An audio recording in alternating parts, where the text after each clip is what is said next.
नमस्कार दोस्तों, आज की कहानी है माँ की कटोरी खाली नहीं होनी चाहिए।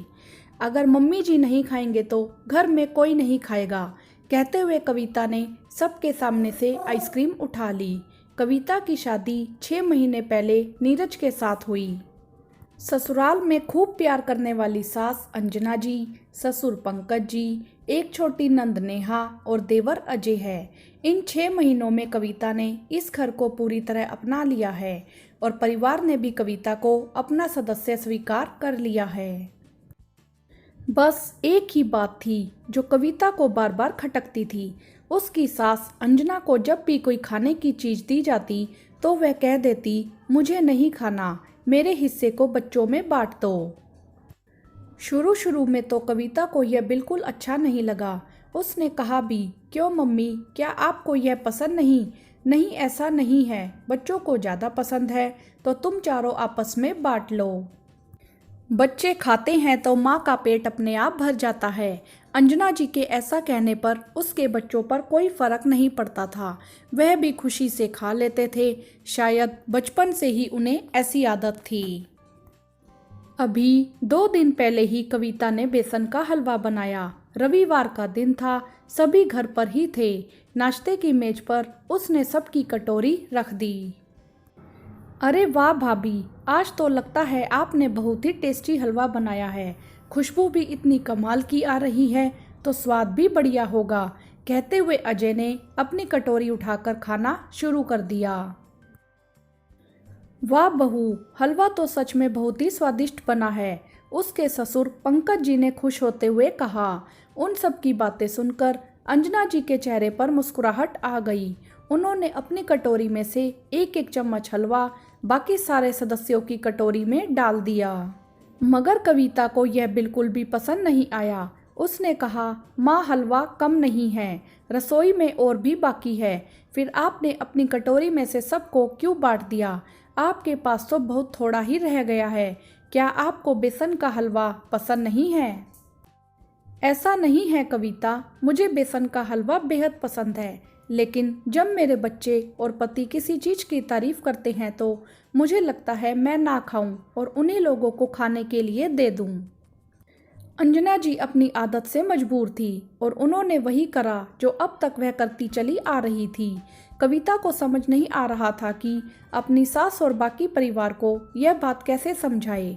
खाना परिवार में सबको बराबर मिलना चाहिए और बराबर खाना भी चाहिए। अगर किसी को कोई भी चीज़ ज़्यादा पसंद है, इसका मतलब यह नहीं कि किसी दूसरे सदस्य के लिए वह अपनी पसंद छोड़ देगा। आज रात को खाना खाने के बाद जब कविता ने फिर से आइसक्रीम निकाली तो नेहा खुशी से बोली, अरे वाह, यह तो मेरी मनपसंद आइसक्रीम है। इतना कहते ही कविता समझ गई अब क्या होने वाला है, लेकिन उसने भी सोच लिया था कि उसे क्या करना है। जैसे ही उसने सबको आइसक्रीम दी, अंजना जी ने हमेशा की तरह अपनी आइसक्रीम में से सबसे पहले नेहा को दी, फिर अजय को, नीरज को, पंकज जी को और कविता को भी दी। अपने पास नाम मात्र की आइसक्रीम रखी। आज कविता ने अंजना जी से कुछ नहीं कहा, लेकिन सारी आइसक्रीम लेकर कूड़ेदान में डाल दी। सब लोग उसकी इस हरकत से आश्चर्यचकित थे। समझ नहीं पा रहे थे कि हर वक्त खुश रहने वाली कविता आज इतने गुस्से में क्यों है।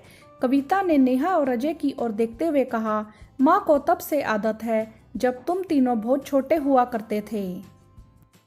बस अपनी ममता के कारण अपने हिस्से की खाने की चीज़ें भी तुम तीनों में बांट दिया करती थी, लेकिन तुम्हें आदत हो गई माँ का हिस्सा खाने की। अब तुम तीनों बच्चे नहीं रह गए हो। माँ ने अपना मन मारने की आदत डाल ली है, लेकिन तुम्हें यह कभी दिखाई ही नहीं दिया।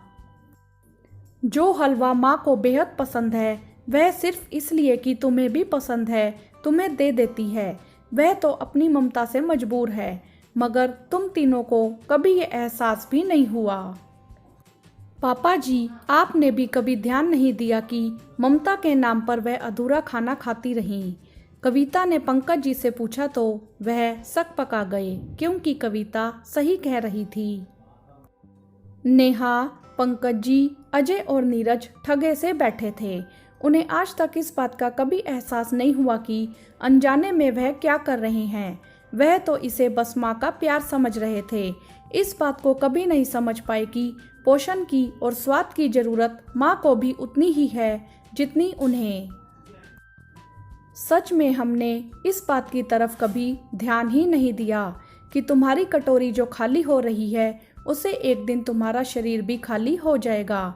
हम तो सिर्फ यही सोचते रहे कि यह तुम्हारा लाड प्यार है। आंखों में आंसू लिए पंकज जी ने अंजना जी को गले लगाते हुए कहा। अजय और नेहा कविता के पास आकर बोले, थैंक यू भाभी, आज आपने हमें एहसास करा दिया कि माँ का पेट भरना भी उतना ही जरूरी है जितना बच्चों का। अच्छा ठीक है, आज के बाद माँ की कटोरी खाली नहीं होगी। आंखों में आंसू लिए अंजना जी बोली। यह हुई ना बात, तो फिर रसमलाई लेकर आती हूँ, कविता ने खिलखिलाकर कहा। इस बार माँ की कटोरी खाली नहीं हुई।